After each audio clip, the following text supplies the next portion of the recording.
And get started tonight.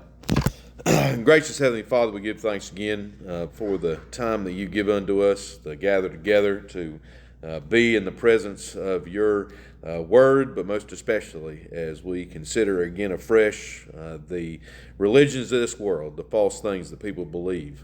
We pray that as we look particularly not at modern Judaism to God, that you would help us to understand more directly what it is that modern Jews believe, and especially how it is distinguished from Christianity. And in Jesus' name we pray.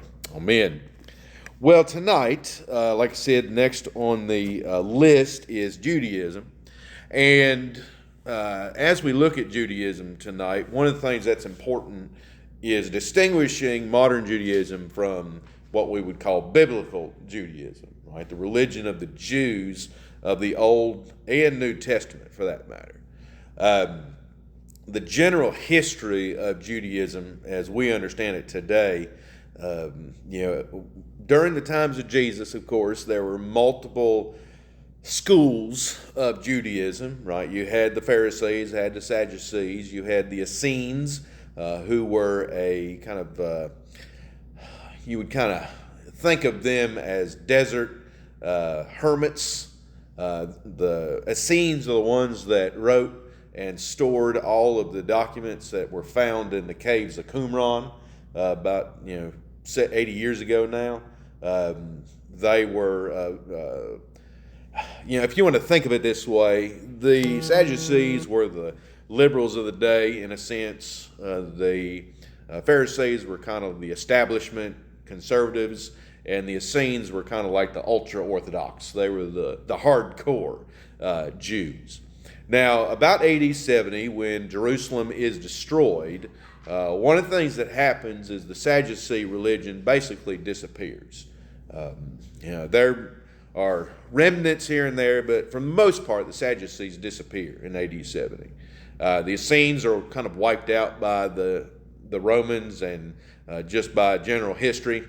And really, the successor religion to what we call Judaism is the religion of the Pharisees. Now, that's not perfect one-to-one, but generally speaking, that was the religion that survived the destruction of the temple and the general chaos of the ending of the Israelite state under the Roman Empire. Now, one of the things you see in the book of Acts that is important for where we get to with modern Judaism is that, one of the things that happens at Pentecost is that Jews have come from all over the Roman Empire into the city of Jerusalem to celebrate the Passover. Obviously, one of the great events in the book of Acts is the day of Pentecost, where these people who speak all these different languages hear the Apostle Peter preaching in their tongue. They've come from Spain, they've come from Babylon, they've come from Saudi Arabia, they've come from Turkey, they've come from Africa. One of the most famous conversion stories in the Bible is the Ethiopian eunuch, right? And of course, we know the Ethiopian eunuch, a descendant of Queen Sheba's court, right? Queen Sheba came to believe in the Jewish God in whatever manner that was through the influence of Solomon, and there is that tradition down there. And so even in the days of the destruction of the temple in AD 70, there's already a Jewish diaspora all over the place. Now, to kind of reduce Jewish history to about 2 paragraphs, basically what happens during this time is that there's kind of 2 major groups of Jews in the world. You have Sephardic Jews and you have Ashkenazi Jews. Now, Ashkenazis, again, this is very general. Ashkenazis are largely in what we today would consider Europe. The Sephardic Jews are in Muslim-dominated areas like southern Spain, like North Africa, the Middle East, Iran, those parts of the world, right? So generally speaking, Sephardic Jews, Muslim-dominated areas, Ashkenazi in Christian areas. Now, when you think again about the Jews and kind of their history, especially in Europe, right? One of the things that the Jews become in Europe is that they become the merchant class and they become the banking class. Now, part of the reason for that is is because under Roman Catholic law and later Protestant law, there were laws against what today we would call usury, right? Charging interest at exorbitant rates. Well, the Jews, at least in those days, were not under the same laws as the Christians. They were kind of left alone in some ways by the Christian rulers. Now, part of the reason for that is because even under the rules of Roman Catholicism, even before the Reformation, there was still this understanding in Christianity that Jews were a protected class. Now, that doesn't mean that life was wonderful for the Jews in Christian-dominated lands. There are lots of pogroms that happen from the days of Constantine up until the Holocaust in the 20th century, where the Jews became an easy scapegoat to be dealt with and be blamed for everything under the sun, right? The Jews are blamed for the plagues. The Jews are blamed for for floods. Jews are blamed for all kinds of things. And so there is this thing that happens in Christian Europe called the blood libel, where if you are a unsuccessful king, right? If you're having a lot of political trouble, well, the easiest thing to do is to blame the Jews. So there became this thing known as the blood libel, where kings would claim that Jews were stealing Christian children and sacrificing them and all kinds of stuff, right?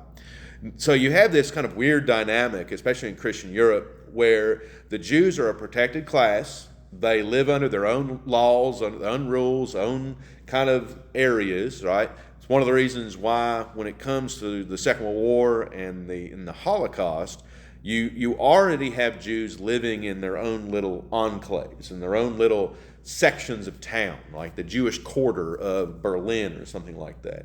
Probably the most famous of those in the Second World War, it was the Warsaw Ghetto. Again, this was true in Eastern Europe and Western Europe. They kind of, grouped up in their own little in the areas, and part of that again is because they were a protected class, and also, if you are living in constant fear of being blamed for the latest tornado, bless you, well, you need to kind of be able to put up walls around yourself, right? So, so again, kind of the history of Judaism, especially in Europe, is again kind of two sides, that don't seem like they work together, right?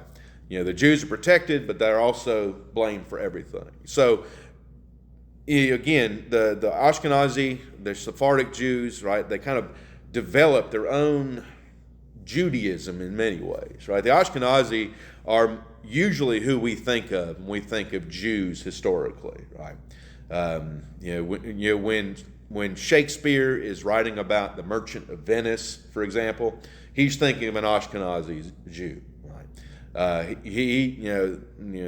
He's thinking about that kind of type of Judaism. So as you start to get into the 19th and 20th century, one of the things that starts happening with Judaism is it kind of starts going through the same kind of divisions that Protestantism is going through in the same time period, in the 18th, 19th, and 20th centuries. And so as you look at your paper, you see that there is a number of different groups within Judaism today. All right. Again, if you're talking about your run-of-the-mill, generic Jew in America, Europe, in Israel, right, you're going to be talking about an Orthodox Jew. Now, an Orthodox Jew does not necessarily believe in the existence of God. Now, that sounds kind of strange, right, when you're talking about religious, right? But an Orthodox Jew is going to strictly adhere to Torah, right, to the law, to halakha, to the Jewish law. They're going to eat kosher. They're going to wear traditional Jewish dress, right? When you think of an Orthodox Jew, right, you think somebody in wearing all black, right? You think of somebody wearing one of the wide-brimmed hats, things like that. Now, when you get to the ultra-Orthodox, now you're starting to get into people who actually believe in God, right? Believe in Jehovah, right? Or what they call Jehovah, right? One of the things that we certainly believe about modern Judaism, along with Islam, is that they do not worship the same God that we do, right? They are not related theologically to the Jews of the Old Testament, right? They might claim a lineage from Abraham, Isaac, and Jacob, but as we read in the Bible, those guys believed in a triune God, right? Believed in the same God we do. Modern Judaism might have, again, titular relationships with the Judaism of the Bible, but really there's not a direct, again, theological or biblical line from Abraham to, the Jews who are around today, right? They are like Islam in the sense that they are a Christian heresy. They deny the triune God, right? They believe in one God, but they do not, again, worship the same God as we do. They are, as the New Testament tells us, right? They've been cut off from the covenant because of their rebellion against God, because of their failure to rest and trust in the one true Messiah, who of course is Jesus Christ. Now, again, those are ultra-Orthodox. They do believe in a God in the same sense that we do, right? Not the same God, but they're spiritually involved in that sense in God. Now, the ultra-Orthodox are really who you think about when you think of Jews, right? These are the guys you see walking around in Brooklyn with the hair coming down the side that's all curly.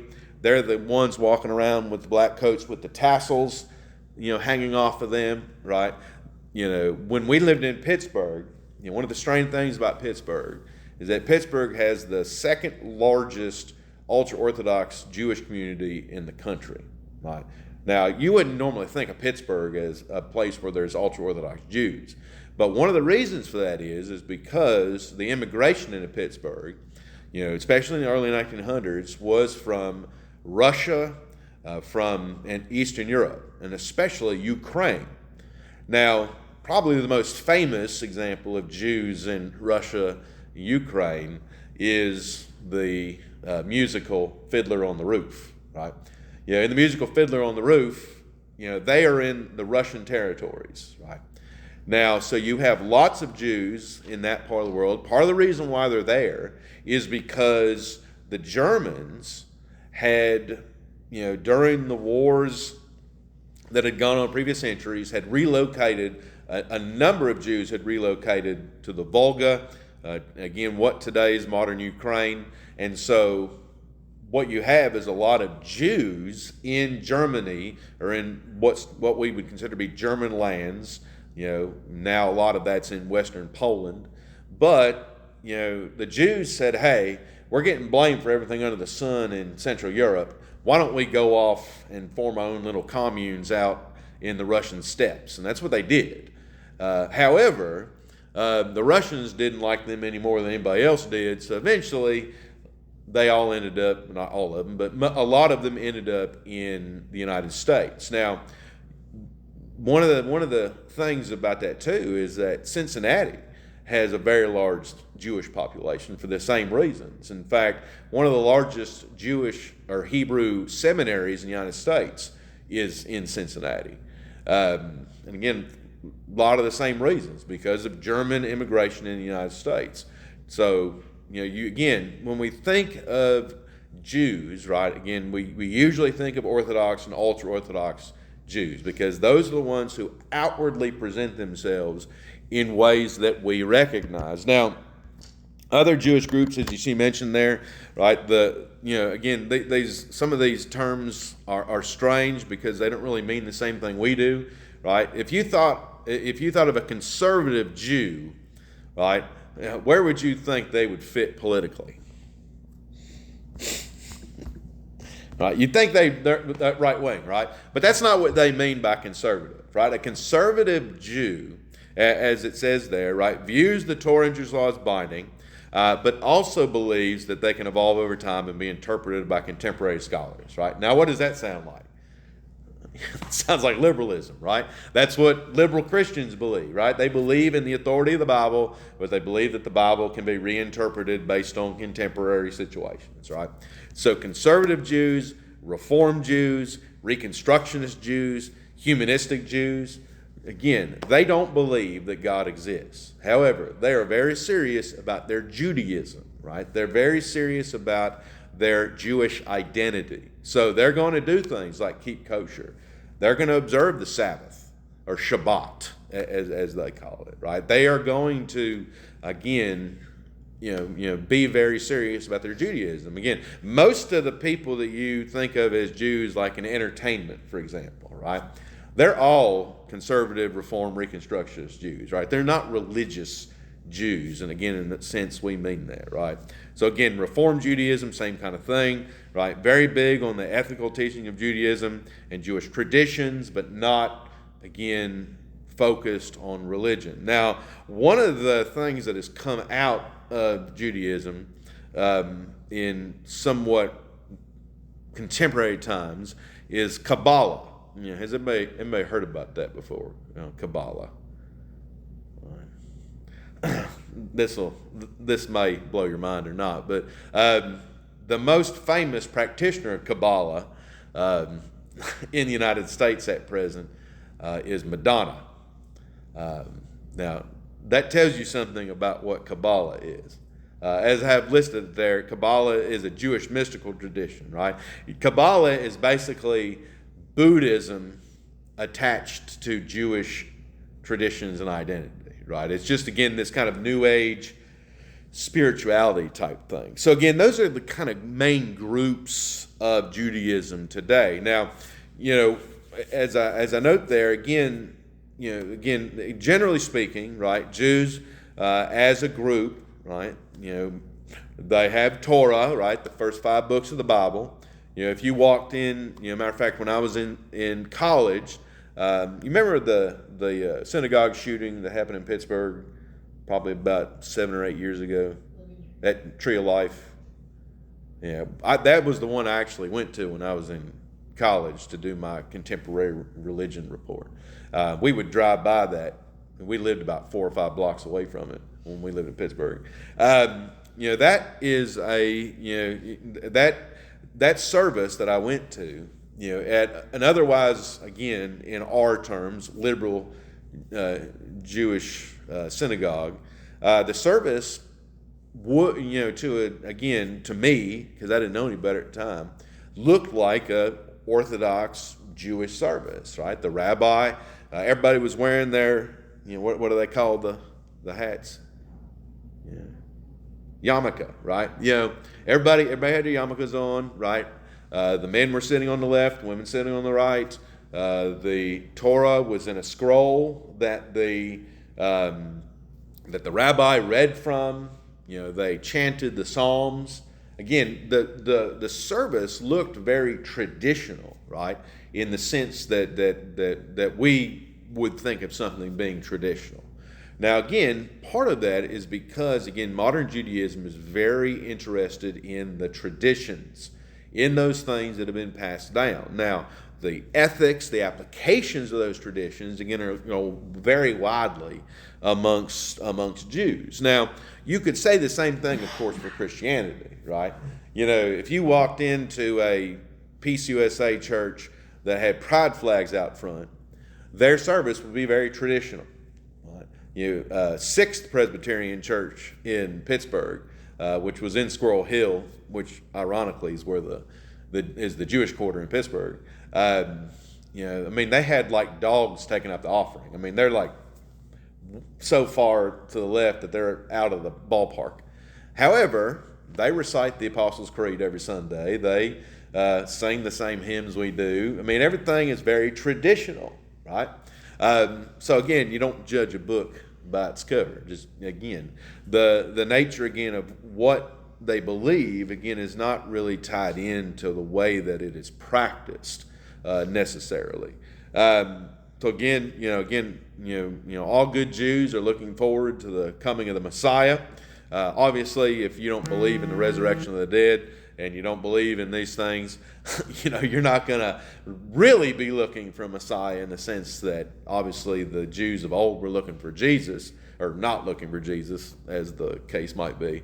But Messiah is still this vision, this part of their future hope.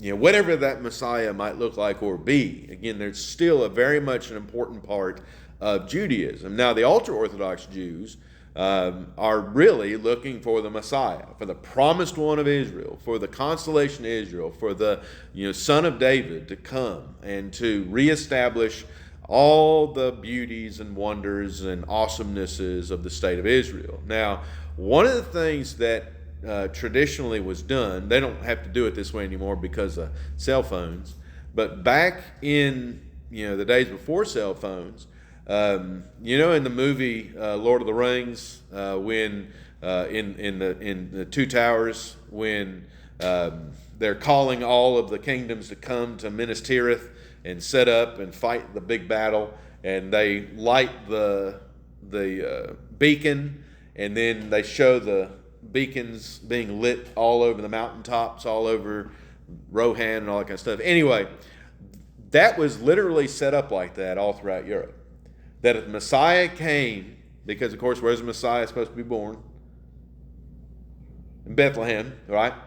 Orthodox Jews believe that he's supposed to be born in Bethlehem. It's one of the reasons why they hate Jesus, because he's an imposter. And so if the Messiah is born in Bethlehem, the Jews around the world need to know about it. Right? Now, you can download an app that will notify you when the Messiah is born. Right? A lot easier than waiting on a signal to come from a fire. Right? Now, I'm sure you could probably download a rapture app too, right? That would let you know if the rapture is taking place.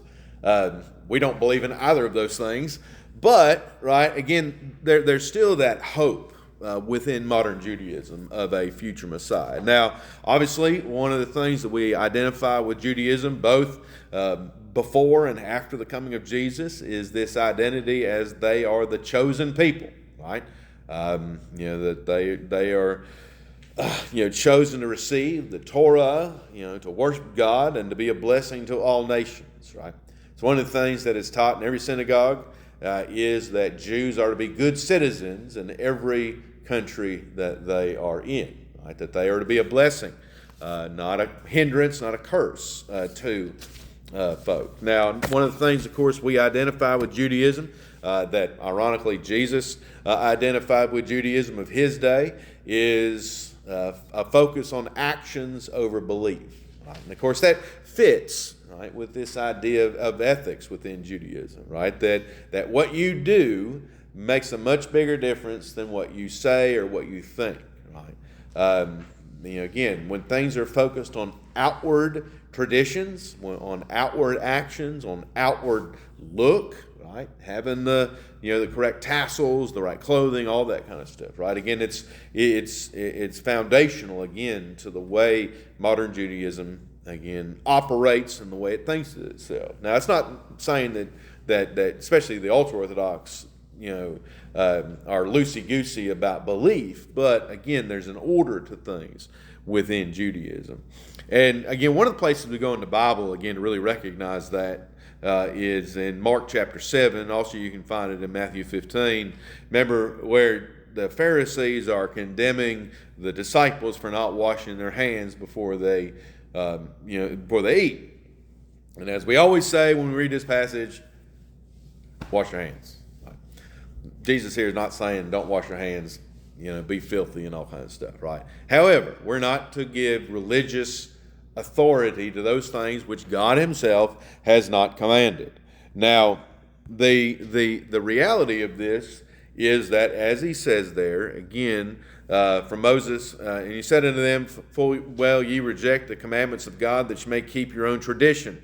For Moses said, honor your father and your mother, and who curses father and mother and die the death. But you say, if a man shall say to his father and mother, it is Corban, that is to say, a gift by whatsoever thou might profit by me, he shall be free, and you suffer him no more to do aught for his father or his mother. making the word of God of none effect through your tradition, which you have delivered, and many such like things do you. So again, we see, even in the days of Jesus, that he's recognizing that this problem with Judaism is grounded in this desire to obey the law, the letter of the law, rather than resting and trusting in the purpose that God has given a particular law, right? You know, one of the examples of this, again, going back to Pittsburgh, because I know how it works there. I listed in your sheet all of the things that come with the observance of the Sabbath. Now, obviously, if you're a Jew, all right, when's your Sabbath day? Saturday, right? Now, again, every year around Easter, there'll be weirdos on Facebook and Twitter and stuff who will try to tell you that Jesus was crucified on a Wednesday, right? Because there's only one day between Friday and Sunday. But of course, that's not how the Jews tell time, right? A part of a day is a whole day, right? So Jesus is crucified on Friday evening, spends all day in the grave Saturday, raises from the dead on Sunday. Those are 3 days according to the Jews, right? Because the Sabbath begins on the evening before, right? On Friday evening. So again, under the Jewish Sabbath, begins there on Friday evening, runs until Saturday evening, right? Again, from the setting of the sun to the setting of the sun, right? That's how a Jewish day operates. Now, again, the purpose of a Jewish Sabbath is really not much different from a Christian Sabbath, right? Rest and worship. Now, but, again, there are a number of rituals that are tied into the Sabbath. And one of them is that you cannot travel on the Sabbath, right? The only place you can travel is between your home and the synagogue, right? It's one of the reasons why they also live in tight-knit communities, because you're not supposed to operate a vehicle on Sunday or on Saturday, right? Because that, again, according to Jewish law, operating a vehicle on the Sabbath is the same as causing an animal to work on the Sabbath, right?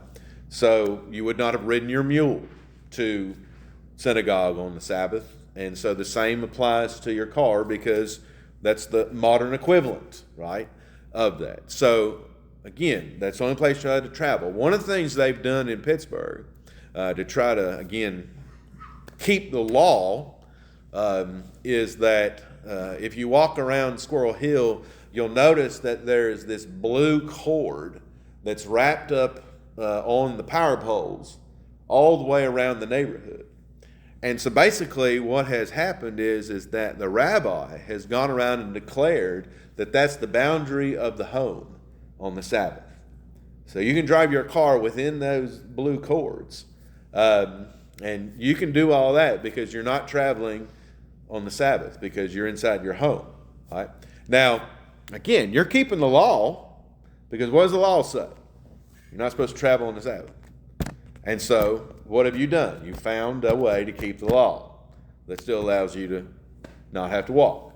So, again, this focus on action over belief, right, works itself out, right? Because, again, when you think about the nature of Jewish law, right, Jewish law encompasses not just the Torah, but also the tradition, right? And, of course, the tradition includes the Babylonian Talmud, right, includes the Mishnah, right, these written testimonies of the rabbis over the centuries, right? So, that one of the things you have to do if you're going to say whether something is right or wrong, well, you need to consult with the rabbis, right? You need to consult with the tradition. It's again, very legalistic in the right sense of that word, religion, right? Because again, you want to make sure that you're not violating the tradition, right?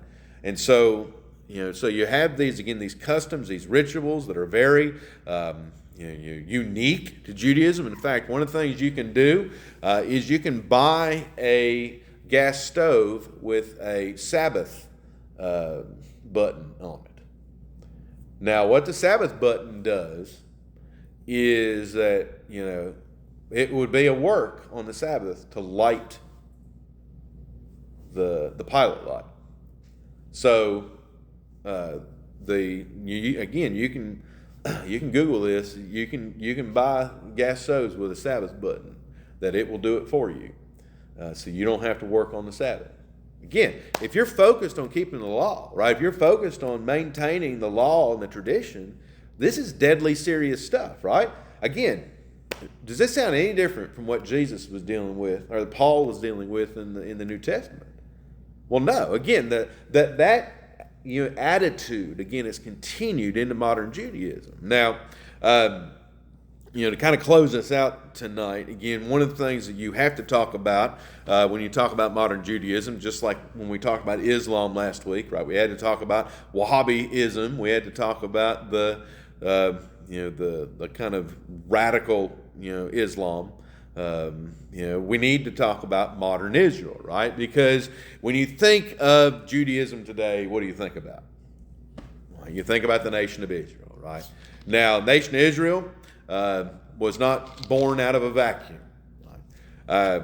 You go back into the 19th century and you actually go into the 18th century, there had been a movement within Judaism to return back to the land, that God had given to Abraham. A lot of that came because of the way they were being treated in Islamic countries, in Christian countries. They felt like if they could get back to the homeland, they could be safe, right? So, that was generally speaking the attitude, right? While there were ultra-Orthodox Jews and Orthodox Jews who wanted to reestablish the land according to the rules and regulations of Moses, most of the zealots, most of the Zionists, all right? Have you ever heard that term, Zionist? Right? Most of the Zionists, right? Because, what is Zion?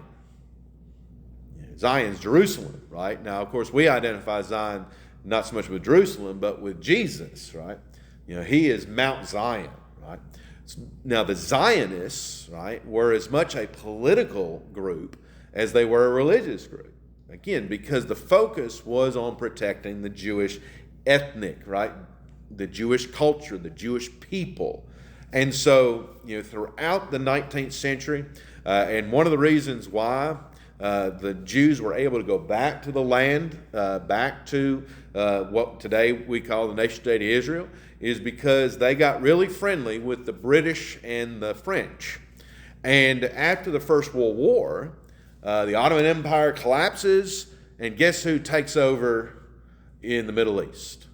The French and the British, right? The French and the British divvy up all of the countries that used to be the Ottoman Empire, and Britain receives the the mandate, receives that part of the world.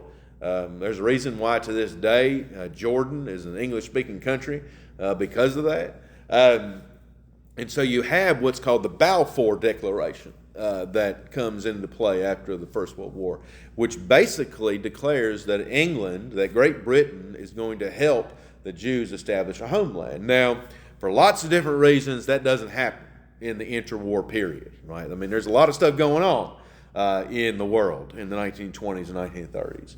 And so that never really comes to pass. Well, of course, the 1940s happen. The Holocaust takes place. The wickedness and evil of everything that happened to the Jews in that time period. And so after the Second World War, you have a number of Jewish leaders who come to the UN, right, the United Nations, which is in the process of being set up, and they demand a Jewish homeland. And the British, carve out, the area that we now call Israel, and establish the Jewish nation in 1948, right? Again, this was purely a political move done by what we would call secular Jews, for the purpose of establishing this safe haven for the world's Jews to come, right? Even to this day, if you can find Jewish blood in your Ancestry.com or whatever, you have what's called the right of return. You can apply for and receive citizenship in the nation of Israel. All you have to be is Jewish, and you'll be guaranteed a home, you'll be guaranteed a pension, all that kind of stuff. Because, again, the goal of the state of Israel is not religious by any stretch of the imagination. It is a political, ethnic enclave to protect the world's Jews from everybody else. Now, can you imagine that the people who were living in the area that we now call Israel were super happy about any of this? Did they get much of a say in this? No. So what has happened since 1948? They fought, right? What's going on in 2025? Still fighting, right? I'm not this old. I think Randy's the only one here this old. Right? I mean, it's just been war after war after war, right? 1967, 1973, all the way through, right? Now, on the flip side, right, we don't want to be too hard on the nation of Israel, right? Because the nation of Israel has been a friend to us politically, right? And, if I was a Palestinian, where would I rather live? In Gaza or in Israel? I would rather live in Israel, right? Israel has things called a Bill of Rights, and Israel has they have political freedom.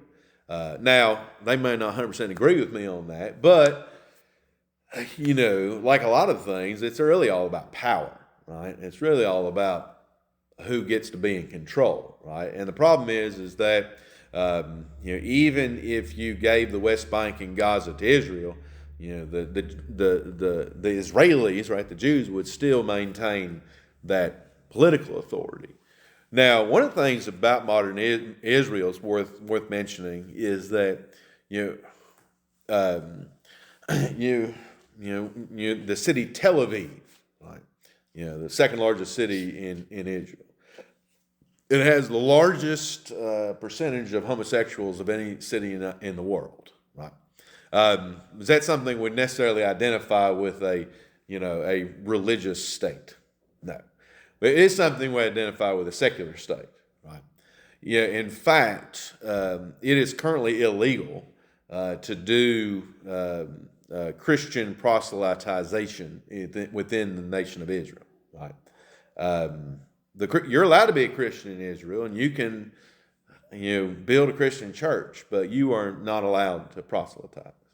Now, their concern is not religious. Their concern is ethnic, right? Because they identify Jewishness with Jewish tradition, right? And if you become a Christian, what do you have to get rid of? That tradition, right? What day are you going to start worshiping? What day are you going to start observing the Sabbath? Right? In fact, in Israel today, what day, if you're a Christian, what day do you have to worship? Worship whatever they want to. Well, yeah, but I mean, that's the only day you're going to get off for that? Saturday. Well, Saturday. Well, Saturday. Because Sunday is a work day. Yeah, Sunday is their Monday because, Saturday is the last day of the week, right? Sunday is the first day of the week. So they work on Sunday because that's that's not that's right. So your 2-day weekend is what? Friday and Saturday, not Saturday, Sunday, right?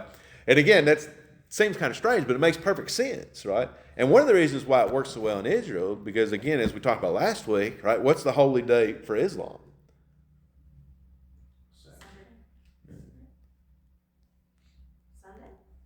Other direction. Friday, right? So it works out that Friday and Saturday are the holy days of Islam and Judaism, right? And so are they gonna have a 3-day work day or 3-day weekends so the Christians can? No, right? They're not a protected class, so to speak, in that nation. So that gives kind of a very general overview of modern Judaism. But again, it gives a good place to start thinking about things. Any questions or comments about all that? I think maybe this is kind of a stupid question.